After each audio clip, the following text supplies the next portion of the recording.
Hi, I'm Gary Cunha, and today we're going to talk a little bit about the Texas divorce process.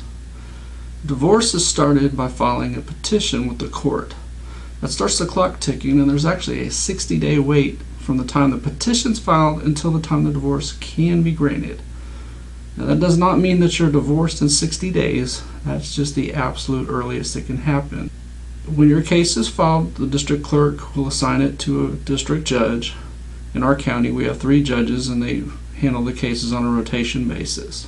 Your spouse will have to be served either by having a process server bring them papers, or if you cannot find your spouse, you can do what we call alternative service. There's a number of different ways to handle that. One of the most common things is a waiver of service. That's where your spouse comes in and signs papers, and they're handed the divorce petition at that time. Basically, they're just waiving their right to be served.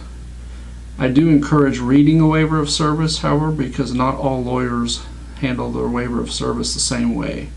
In our office, all we do is have you waive service, but some lawyers do a waiver of service that also waives your rights as to property and or children, so you need to be careful.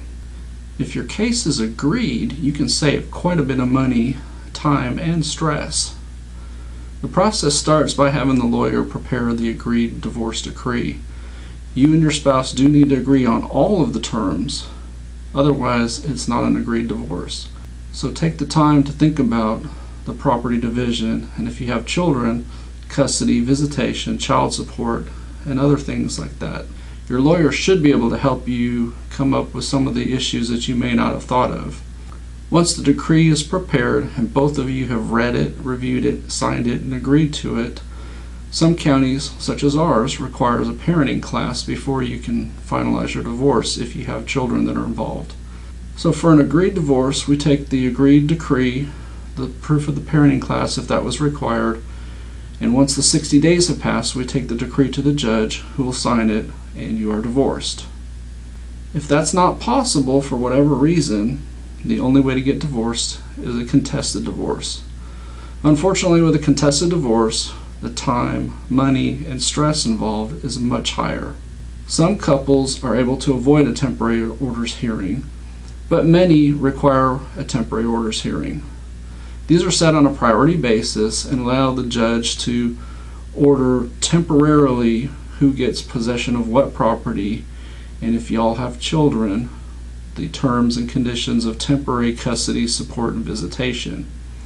Those temporary orders remain in effect during the case and can be modified in certain circumstances. In contested cases with children, you may be required to take a parenting class by your county. In McLennan County, a parenting class is required.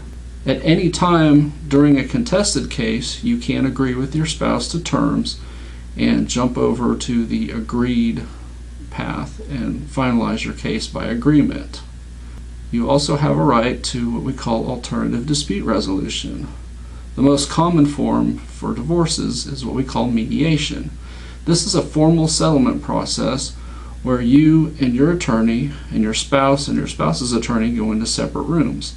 The mediator goes back and forth meeting with both of you and tries to work out a settlement that's best for everybody involved. If mediation is successful, then your case is done, and an order matching the terms that you agreed to in mediation will be prepared and presented to the judge.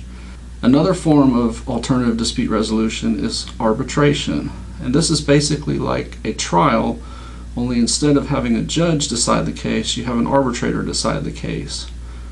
Because of this, I am not a big fan of arbitration because you, generally speaking, don't get to know the arbitrators the same way that you do the judges.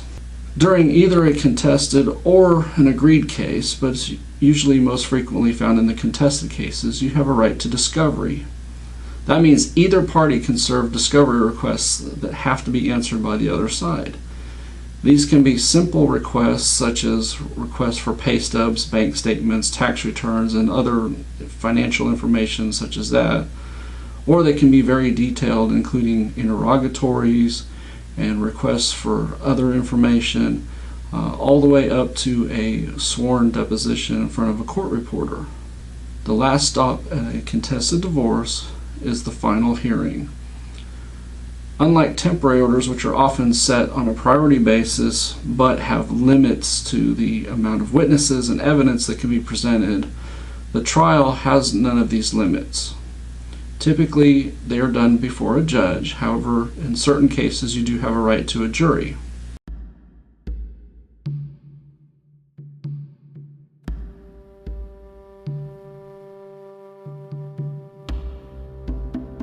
At trial, you put on all of your witnesses and all of your evidence, and the opposing party has a chance to cross-examine your witnesses and object to your evidence, and vice versa. You cross-examine their witnesses and you can object to their evidence. The judge will make determinations about what evidence is admitted, listen to the witnesses, and decide the case. At trial, the judge will grant the divorce, determine whether or not it's a fault divorce or a no-fault divorce. The judge will divide the property in a just and right manner, taking into consideration all the factors that have been brought up at the trial. And if you have children, the judge will make a custody and visitation order that's in the best interest of the children.